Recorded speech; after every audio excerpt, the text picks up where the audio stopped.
você, que Deus te abençoe com muitas bênçãos dos céus. É um prazer tê-lo aqui conosco nessa gravação desse estudo, né, tão maravilhoso que nós vamos ver.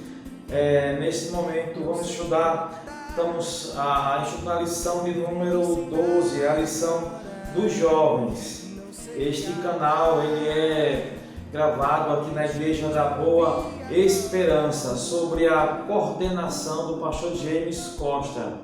Eu me chamo Irmão Salomão e esse canal também, a EBD em Estudo, ele comenta a lição dos jovens e também a lição dos adultos, certo? Então, fique conosco, se inscreva no canal e deixe seu likezinho. Como já falei, a lição que nós vamos comentar nesse momento vai ser a lição de número 12. Ela tem como tema o destino final dos mortos.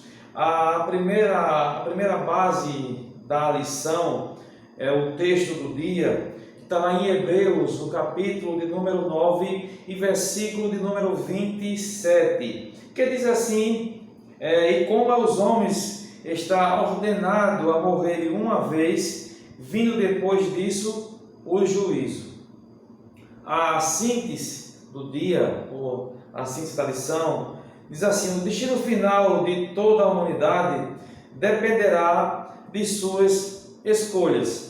Nós sabemos muito bem disso, que Deus, quando criou o homem e a mulher, criou todo ser vivente, Ele deu o livre-arbítrio, certo? Para que a pessoa possa escolher entre viver com Ele ou eternamente em tormento eterno. Deus, porém, deseja que todos se convertam e cheguem ao pleno conhecimento da verdade. Essa é a intenção, é a vontade de Deus para com todo o seu povo. A primeira base da lição. A segunda base da lição nós vamos encontrar num texto bíblico que eu peço para que os irmãos, os professores, leiam com seus alunos. É de suma importância essa leitura.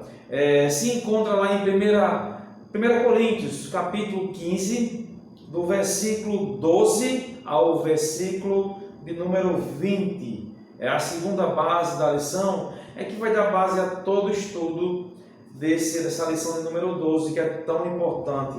E para lembrarmos um pouco, a gente está vendo um estudo sobre escatologia. E a caminhada até essa lição de número 12, ela foi intensa, ela foi cheia de conhecimento. E o tema da lição, o tema central é Jesus Cristo voltará. Se encontra aqui na capa inicial da lição, certo? Então é importante também nós comentarmos sobre isso. A introdução da lição, ela vai dar um esquema introdutório que nós vamos ver em toda a lição. Diz assim: a palavra de Deus descreve o estado final dos ímpios e também dos justos. Porém, Deus concedeu ao homem o livre-arbítrio, ou seja, onde passaremos a eternidade é escolha nossa. Como falei no início, Deus concedeu o livre-arbítrio. A pessoa que escolhe aonde quer passar a vida eterna. Eu sempre digo que a Bíblia fala muito bem sobre isso, que a vida não é só aqui, não é só onde nós estamos aqui no planeta Terra. Não, a morte é apenas uma passagem para outra vida, certo? O homem é que escolhe aonde vai passar a eternidade, se é com Cristo ou se é em tormento eterno. Essa foi a introdução da lição. Vamos dar início ao nosso primeiro tópico da lição, que tem como tema: para onde os mortos vão. O primeiro subtópico do primeiro tópico diz assim, o ponto 1, o enigma da vida e da morte. O enigma da vida e da morte. A nossa lição é muito explicativa, é muito boa, que ela nos traz grandes ensinamentos sobre esse tema, para onde os mortos vão. Diz assim: a vida não surgiu do acaso, como alguns creem na teologia, a teologia da teoria, né? Podemos dizer, da evolução. Não veio do acaso, não veio de uma explosão. Não veio. Nós cremos piamente da criação. Diz aqui, mas pela ação de Deus, que Deus criou. O Todo-Poderoso criou o homem e a mulher e colocou-o no jardim do Éden, pois ele havia estabelecido um maravilhoso projeto para a raça humana, em que não haveria angústia, sofrimento, dor, morte, nada disso haveria, nada disso existiria, que foi o plano de Deus para a humanidade. Então o plano de Deus foi esse. Aí Adão e Eva pecaram e perderam a comunhão com Deus. Então quando Adão e Eva pecaram, adentrou a morte veio a todos, e a morte entrou no mundo por intermédio do casal. Romanos capítulo de número 5 vai falar um pouco sobre isso, para afirmar o que nós estamos falando. Romanos capítulo de número 5, o versículo 12, que nos fala muito bem sobre isso. Portanto, por um homem entrou o pecado no mundo, e pelo pecado a morte. Assim também a morte passou a todos os homens, por isso que todos pecaram. A morte entrou por causa de Adão. Então, porque a morte entrou, então todos pecaram. Eu digo assim que sempre Adão foi o molde mestre. Por quê? Porque Eva veio de Adão. E toda a humanidade veio de Eva. Então, por isso que se Adão pecou, tudo se extraviou, tudo pecou, todos pecaram. Por isso que o versículo, em Romanos capítulo 5, versículo 12, ele afirma categoricamente esse pensamento. Portanto, por um homem entrou o pecado no mundo, e pelo pecado a morte. Assim também a morte passou a todos os homens, por isso que todos pecaram. Então Maria não pecou? Não, Maria pecou também. O pecado chegou até Maria. A Bíblia diz que Deus, olhando para a terra, não viu um justo sequer. Então todos pecaram, todos, sem exceção. Ninguém escapou. Ninguém dizia, então aquele não pecou. Não, todos pecaram. E a Bíblia diz que destituídos estávamos da glória do Senhor, afastados, podemos dizer assim. Segundo o comentário bíblico pentecostal, era tanto físico quanto espiritual, porque seu corpo retornaria à terra, a parte física, e espiritual porque o seu corpo seria excluído da presença de Deus. Quer dizer, a morte espiritual, o corpo voltaria à terra e o corpo seria excluído da presença de Deus, que é a morte espiritual, a morte que a Bíblia fala sobre a segunda morte, que aponta para o afastamento de Deus para sempre, eternamente. A gente está vendo o enigma da vida e da morte. Vamos ver agora o estado intermediário dos salvos. Note bem que é o estado intermediário dos salvos. É diferente do estado intermediário dos mortos, dos que morreram em pecado. É diferente.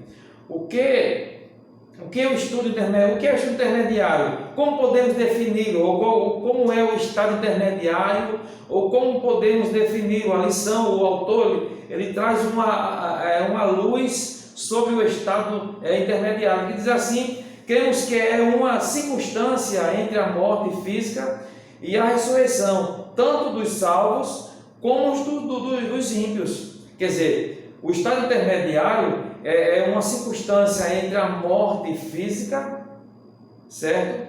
Tanto dos salvos quanto dos ímpios, certo? O local é diferente, é onde eles vão passar a eternidade, é onde eles vão esperar o julgamento. Mas o estado intermediário é esse ponto que nós entendemos. É um estado, é uma circunstância, um momento que eles vão ficar ali. Os salvos em Cristo e os ímpios terão destinos diferentes, distintos, certo? de acordo com o Evangelho de João. Olha o que diz lá em João, o capítulo 5, o versículo 28 e o versículo 29, que fala muito bem sobre isso. Podemos entender muito bem a diferença entre o estado intermediário do salvo e do ímpio. Não vos maravilheis disto, porque vem a hora em que todos os que estão no sepulcro ouvirão a sua voz, e os que fizeram bem sairão para a ressurreição da vida. Olha só. E os que fizerem mal para a condenação. Quer dizer, o estado intermediário, onde eles vão ficar, é lugar distinto, totalmente diferente um dos outros. Bem diferente, certo? Após analisar acerca do que a Bíblia afirma a respeito do destino dos mortos, podemos afirmar que não existe purgatório, sono da alma, nem tampouco reencarnação. A Bíblia é taxativa em negar tanto purgatório, que a Bíblia não fala sobre o purgatório, como o sono da alma, como algumas igrejas ensina, e como outras igrejas, podemos considerar a igreja ou seitas, por exemplo, sobre a temática da reencarnação. O que Hebreus, que a gente leu aqui na primeira base da lição, em Hebreus 9, 27, ele fala muito bem sobre isso. Olha só, vou ler novamente para que vocês possam ver. Hebreus 9, 27, que fala sobre isso. E como aos homens está ordenado a morrer uma vez, vindo depois disso o juízo, então já bota aí abaixo a reencarnação, porque estão ordenados a morrer uma única vez. Não é um ciclo vicioso que a pessoa vem a este mundo, morre, reencarna, aí vem, vive de novo neste mundo, morre de novo, reencarna. Não, de maneira nenhuma. O homem está ordenado por quem? Por Deus, a morrer uma única vez. Amém, glória a Deus, aleluia. Depois da morte, os salvos pela fé em Jesus Cristo, vão para o paraíso, também chamado de seio de Abraão, ou seio de Abraão, na parábola do rico e Lázaro. A história narrada por Jesus, ela é bem explicativa e nos mostra que Lázaro teve uma vida de dor e sofrimento neste mundo. Seu corpo era coberto de feridas e tinha que mendigar para sobreviver. Diferente do rico, muito diferente do rico. Porém, tudo indica que, apesar das dificuldades, Lázaro se manteve fiel a Deus e não permitiu que as dificuldades o fizesse desviar do caminho que leva ao céu. Então, alguém pode dizer: não, a minha circunstância do que eu vivo, eu não creio que Deus existe, porque eu passo necessidade, eu passo fome, eu passo dificuldade.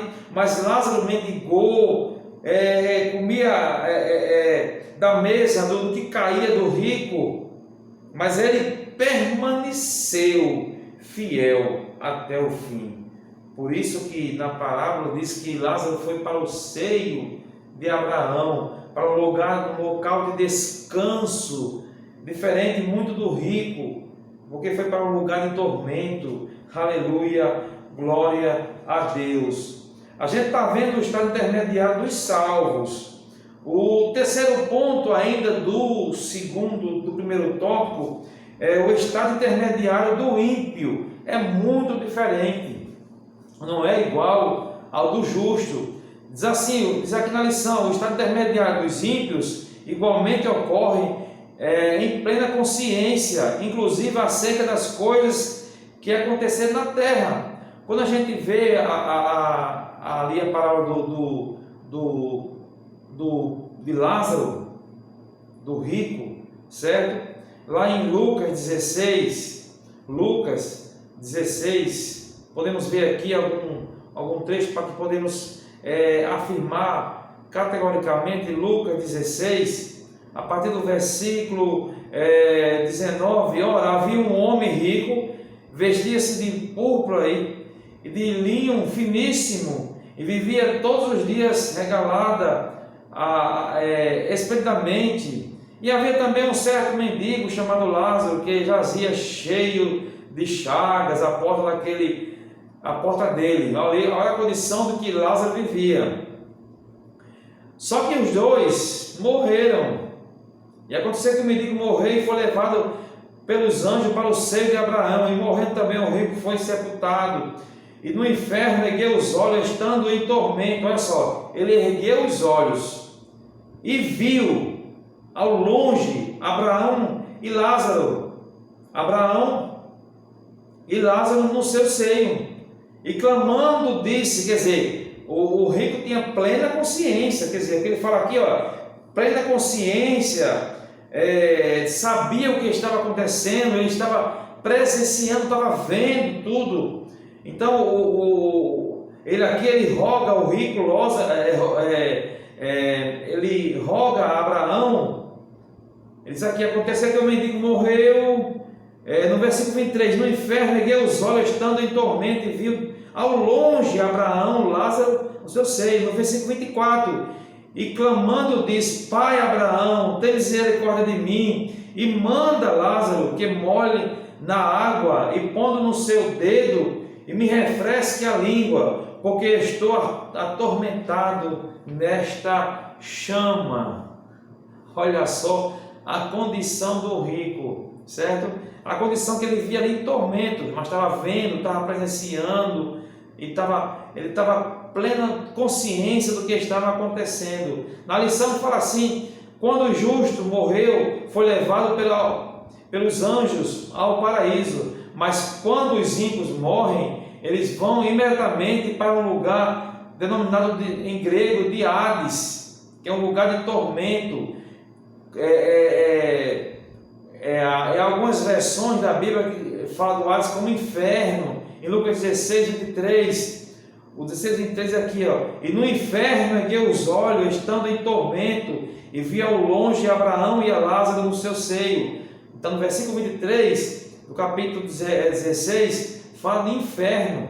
Algumas versões falam no lugar de tormento, outros falam em Hades, outro em inferno, mas propriamente dito é o mesmo lugar, certo? Então, a diferença entre o justo e o que morre em tormento. A gente viu aqui nesse primeiro tópico da lição, a gente viu para onde os mortos vão.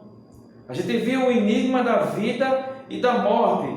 Vimos também o estado intermediário dos salvos. Como os salvos eles vão para esse local intermediário que é distinto dos ímpios. Vimos também aqui o estado intermediário dos ímpios, que vão viver, que vão para o Hades, que é um lugar de tormento, ou em algumas versões diz para o inferno, lugar de tormento. Vamos adentrar agora no nosso segundo tópico da lição, a ressurreição dos mortos. A esperança para um mundo desesperançados, ou em outras palavras, sem esperança. Vou repetir, a esperança para um mundo sem esperança. Diz aqui na lição, corpos que nunca envelhecem, enfraquecem, param de funcionar, nem se deterioram, a degradação do corpo. Isso que acontecerá com aqueles que ressuscitarão para a vida eterna. Corpo incorruptível, que não há deterioração no corpo, não vai envelhecer, certo? Então esse é o corpo daqueles que morrem em Cristo, mas você vai receber um corpo transformado. Aleluia, glória a Deus. O fato é que Jesus ressuscitou e que nós um dia também ressuscitaremos, essa é nossa expectativa. Lá em 1 Pedro, o capítulo 1, versículo 3, vai falar um pouco sobre 1 Pedro, o capítulo 1, o versículo 13, que diz assim: portanto, cingindo os lombos do vosso entendimento, sede sóbrios e esperar inteiramente na graça que se vos ofereceu na revelação de Jesus Cristo. Certo? Então, em 1 Pedro, nós temos essa certeza: cingindo os lombos do vosso entendimento, sede sóbrios, sede atentos, certo? E temos essa esperança, essa certeza em Cristo Jesus. Existe uma esperança de vida eterna para aqueles que entregam os seus caminhos e vidas a Jesus Cristo e procuram vivê-la segundo a sua palavra. Não é segundo a minha palavra, não é segundo a sua palavra, não é segundo os seus conceitos, mas segundo a palavra de Deus, certo? Uma das temáticas principais dos ensinos e pregações dos apóstolos era a ressurreição de Jesus, e nós cremos nessa ressurreição. Cremos porque nós temos plena convicção que Cristo ressuscitou, certo? Então, há esperança para o mundo sem esperança. O segundo ponto ainda do segundo tópico diz assim: a promessa da ressurreição. Olha só, no Evangelho de João, o Senhor prometeu que um dia nos ressuscitaremos. Ele disse: e eu os farei no último dia. Lá em João, capítulo 6, o versículo 40, o versículo 44, o versículo 45, fala sobre isso. Nós temos essa esperança, e Cristo prometeu nos ressuscitar. Aleluia, glória a Deus. Como a promessa da ressurreição também é afirmada pelo apóstolo Paulo. Paulo também dá essa promessa, ele escrevendo aqui em 1 Coríntios, vai falar um pouco sobre isso. 1 Coríntios, o capítulo 15. 1 Coríntios, capítulo 15, vai falar essa certeza. Olha só, 1 Coríntios, capítulo 15, o versículo 34, vigiai justamente e não pequeis, porque algum dia não tem o conhecimento de Deus. Digo para a vergonha vossa. Mas alguém dirá: como ressuscitarão os mortos? E com que corpo virão? Insensato, o que tu semeais não é edificado se primeiro não morrer? E quando semeais, não semeais o corpo que há de nascer, mas o simples grão, como de trigo ou de outro qualquer semente. Mas Deus dá-lhe o corpo como quer, e a cada semente o seu próprio corpo. O versículo de número 44, que diz assim: semeai no corpo natural, resultará corpo espiritual. Se há corpo natural, também há corpo espiritual. Então, esse texto, 1 Coríntios, o capítulo 15, do versículo 34 ao versículo 44, o apóstolo Paulo também afirma sobre a ressurreição. Aleluia! Abraão, por exemplo, ofereceu a Isaque, porque considerou que Deus era poderoso para até dos mortos o ressuscitar. Está lá em Hebreus capítulo 11, o versículo 18. Os mártires da fé preferiram morrer a negar Cristo, porque tinha a esperança da ressurreição. Então, o povo de Deus, o que crê em Cristo Jesus, ele tem essa plena convicção que se Deus ressuscitou a Cristo, também ressuscitará os que morreram em Cristo, serão ressuscitados. A morte da morte é o terceiro ponto do segundo tópico ainda, que diz aqui: no juízo final, a morte entregará os mortos que estiverem ali, e todos os ímpios serão julgados de acordo com suas ações. Segundo Apocalipse, capítulo 20, o versículo 14. Vamos ler para que os irmãos possam entender. Apocalipse, capítulo 20, o versículo 14, que diz assim: e a morte e o inferno foram lançados no lago de fogo. Esta é a segunda morte. Então, a morte será lançada no lago de fogo, que é a segunda morte, tanto o inferno quanto a morte. O versículo 14 diz assim: a morte e o inferno foram lançados no lago de fogo. Esta é a segunda morte. Apocalipse capítulo 20, versículo 14: a morte e o inferno foram lançados no lago de fogo. Esta é a segunda morte. Então, a morte da morte. A morte será lançada no lago de fogo e enxofre. A gente viu aqui a ressurreição dos mortos, que é o segundo tópico da lição. A gente viu esperança para um mundo sem esperança. E nós estamos vivendo isso no mundo hoje. O mundo já não tem mais esperança. Já não espera Cristo com a certeza que Ele vem buscar a sua igreja.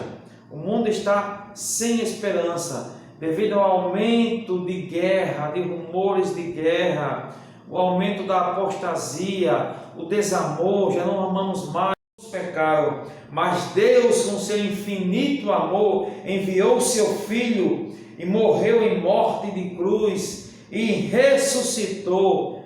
E nós, através da ressurreição de Cristo, nós temos entrada à vida eterna. Aleluia. Então, por um homem entrou a morte, mas por um homem também entrou a vida eterna, a salvação eterna, a graça que nos foi entregue através de Cristo Jesus, que Ele é a própria graça, que a graça é um favor imerecido. Aleluia, glória a Deus. Esse é o primeiro ponto ainda do terceiro tópico. A gente viu aqui Cristo, as primícias dos que dormem. Foi o primeiro Cristo, o primeiro a ressuscitar e não morrer novamente. O segundo ponto ainda do terceiro tópico, a ressurreição dos justos. A ressurreição dos justos, que é diferente dos que morreram sem Cristo. Se refere à ressurreição dos justos, certo? Depois de 7 anos, os mártires cristãos da grande tribulação, por ocasião da vinda gloriosa de Jesus, vão ressuscitar também, certo? E os cristãos que foram martirizados na grande tribulação, embora não estivessem preparados no arrebatamento, por isso não subiram naquela ocasião, aproveitarão a segunda chance dada por Deus. Na grande tribulação, que vai se dar-se-á de 7 anos, a grande tribulação, durante esse período, os que estiveram, que não foram arrebatados, porque não tinham seu nome escrito no livro da vida, quando eles virem o noticiário que milhares e milhares sumiram de todo o globo terra, eles vão saber que foi o arrebatamento da igreja. A Bíblia diz que quando a igreja ela é arrebatada, tem início a grande tribulação. Então esses que viram que ficaram, não foram arrebatados, eles simplesmente já sabem que não podem aceitar o sinal da besta, porque vão perder a salvação, e eles sabem que vão ter que morrer por Cristo. A salvação que antes era por permanecer fiel e não ter a sua vida martirizada, sofrida, como a Bíblia diz que alguns vão ser esquartejados, mortos, por não negar o Evangelho, por permanecer fiel. Isso vai acontecer na grande tribulação, certo? E vocês vão ver que em Apocalipse eles vão narrar aqui que vem milhares e milhares vindo da grande tribulação, clamando por justiça. Ele diz aqui, aproveitaram a segunda chance dada por Deus, porque durante a grande tribulação eles permaneceram fiel, foram martirizados, sofreram, mas permaneceram fiel e não se entregou à besta, nem ao anticristo, e não permitiu o sinal no seu braço ou na sua fronte, simplesmente permaneceram fiel. Agora, porém, entrarão definitivamente com o Senhor. O clamor de parte deles serão respondido. Vamos ler aqui Apocalipse.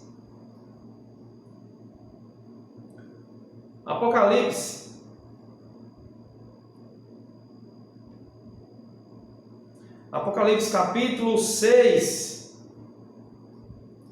Vai falar um pouco sobre isso. Apocalipse capítulo 6, o versículo 9.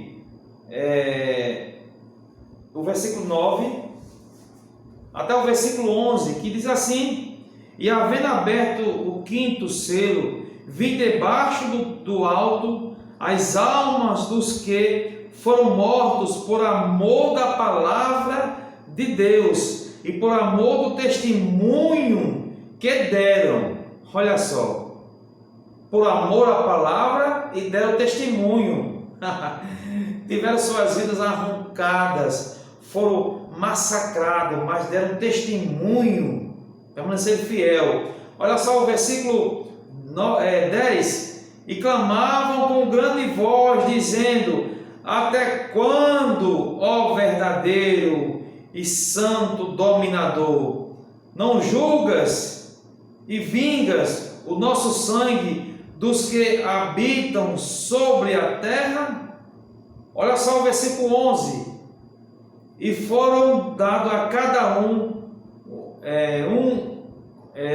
compridas vestes brancas, e foi dito que repousasse ainda um pouco de tempo, até que também se completasse o número dos seus conservos, seus irmãos, que havia de ser mortos como eles foram. Estão vendo? Essa é a ressurreição do justo, uma das últimas ressurreições. Depois disso ainda vai ter outras ressurreições que a gente vai ver na sequência da lição. Então, eles vão ressuscitar, mas vindo da onde? Da grande tribulação. A ressurreição do justo na grande tribulação. O terceiro ponto do terceiro tópico vai falar sobre a ressurreição dos perdidos. Olha só a diferença. A ressurreição dos mártires da grande tribulação encerrará a primeira ressurreição, mas haverá outra após o milênio, a ressurreição da condenação ou dos injustos e as vestes do juízo final, as vésperas do juízo final, certo? Nessa ocasião, os maus, à exceção da trindade satânica, ressuscitarão para comparecer perante o Senhor Jesus no grande trono branco. Olha só. Então, entendemos aqui que eles vão ressuscitar, certo? Para ser julgado num grande trono branco, certo? Então, os maus que morreram sem Cristo, os que não aceitaram o Evangelho, os que saíram blasfemando contra o Evangelho, eles vão passar pelo trono branco, pelo juízo de Deus. Eles vão ressuscitar, certo? Porque ali Jesus vai passar na cara de cada um deles. Aqueles que tiveram o Evangelho sendo pregado, eles se viram de chacota, eles mangaram das pessoas, dos salvos, dos crentes, e não aceitaram o Evangelho. Então eles vão ressuscitar para quê? Para a condenação eterna. Deus o lançará no lago de fogo e enxofre, para viver eternamente em tormento. Eternamente é sem fim, não tem fim, não tem fim, é para sempre, certo? Enquanto isso, o povo de Deus vai estar na presença do Senhor, aleluia, glorificando, salmodiando a esse Deus tão maravilhoso, tão poderoso, glória a Deus, aleluia. Esse aqui foi o terceiro tópico da lição, tem como tema tipos de ressurreições. A gente viu Cristo, que foi as primícias, o primeiro a ressuscitar. A gente viu a ressurreição dos justos, certo? Que até durante a grande tribulação, a Bíblia diz que milhares e milhares vão vindo da grande tribulação e vão ressuscitar também. E vimos também no terceiro ponto a ressurreição dos perdidos, que vão ressuscitar para a condenação eterna, que vão estar diante do trono branco. Aleluia, glória a Deus. Bom, essa é a lição de número 12.